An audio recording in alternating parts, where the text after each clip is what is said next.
Hello everybody, welcome back to my channel. You're on Room for Rewinds, and guys, today we'll be doing almost like a recap of the first episode of the American Horror Stories. I really like this one, man. I'm really excited.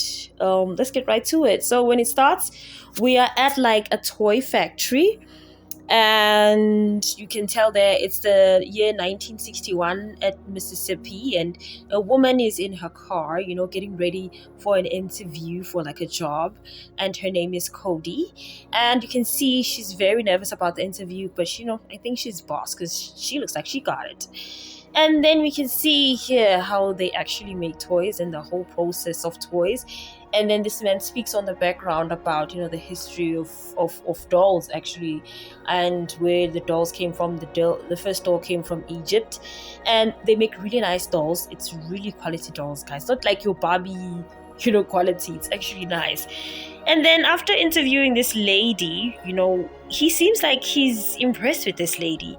But then we can tell that, he has second thoughts about hiring her. But then, after, reading her resume, he decides that, she's not qualified for the job. And she's obviously getting kidnapped here. And we can see now a doll house is there.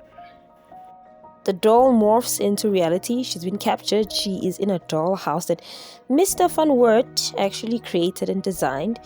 He informs her, Kobe, that she's in a contest, and you can see there are dolls around her.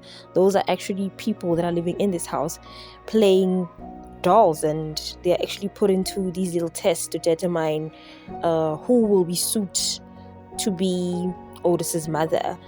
And before that, she asked what happened to Otis's mother, and actually Mr. Van Wert killed her for having an affair with a younger man, and he's been insane ever since. The bell rings, and that means somebody's coming, so they have to get into position. And it's the son, Otis. He's coming to play with these real life dolls. And first he says he doesn't a clown, but Kobe the clown actually makes a trick, and she makes the truck move just by using her eyes, telekinesis, and he's so impressed with that. And then later on, when they're about to sleep, they ask her about it, but she shuts it off and just puts it off.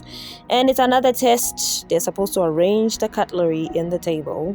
So they had like 3 minutes, and then they didn't all do well. But who did the worst? It's this doll, and this doll gets killed and put in the well by Mr. Van Wert. And now we shade over to the next day. She's still doing the same trick for this boy because this is a rich, spoiled, bored boy.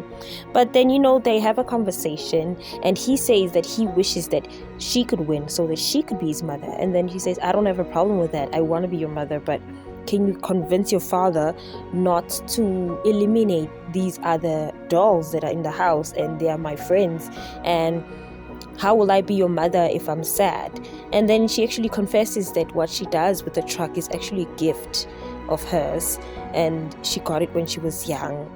So, naturally she tries to talk to the dad not to kill these other dolls. But you know how it is, adults, they just never listen to children. They always push information down their throat, and he ends up not telling the dad. So the next day, Mr. Van Wert walks in, and she's like, another test is coming. It's ironing, and yep, you know what happens. So Kobe scorched the shirt, so Mr. Van Wert thought it would be nice if she also got burnt in the hand. And then when he's inspecting all these other shirts, this doll didn't cut it. So he decided to kill the woman in this doll and put in the well. And the lady says, oh, so much for convincing the son not to kill us. And then she walks away, saying that, her plan failed. And, they concocted another plan on how to get out. And while they're doing that, this woman decides to take a weapon and, heads upstairs and stabs a doll that looks like Kobe. But then they see her, and then she's like, I'm not gonna die for this biatch. And Kobe convinces her, like, we are going to get out. I have a plan.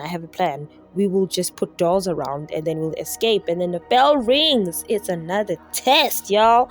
And then when it's another test, Mr. Van Wert is just walking in, and ready for another test. And you can see the dolls assembled there, but the thing is, those are actual dolls. Those are not, the humans that are usually in the dolls. And they make a run for it.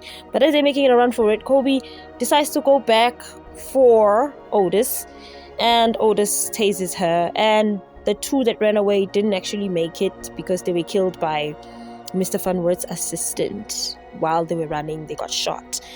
So now she wakes up because she was tased by Kobe, and then she wakes up in this, structure. And basically what's going to happen to her is that she's going to be turned into a real life human doll, and she's screaming. And Mr. Van Wert says, it was designed to be painless. And then we can see there she is, stiff and unable to move. She's been turned into a doll. Sad. But the two women walk in. Apparently they're witches and they came to save her. And they say, it took them a while to detect her spells and her energy, but they're here now. So, they break this porcelain structure dolly thing that was put around her, and she's able to break free. But then Otis, says, you can't leave me, please don't leave me. But she says, you know what, if we go together, you may never come back. And this witch decides to, let me burn him. And then he burns him and his assistant, and in turn it makes that doll structure you saw earlier also to burn. And it's good. And Kobe is saying goodbye to Otis, leaving her in the care of this place. And then we can see young Myrtle Snow, guys. Oh my god. And that's how it ends. And then we hear the witch music that we had on season 3, and it's a great reference to season 3 of American Horror Story.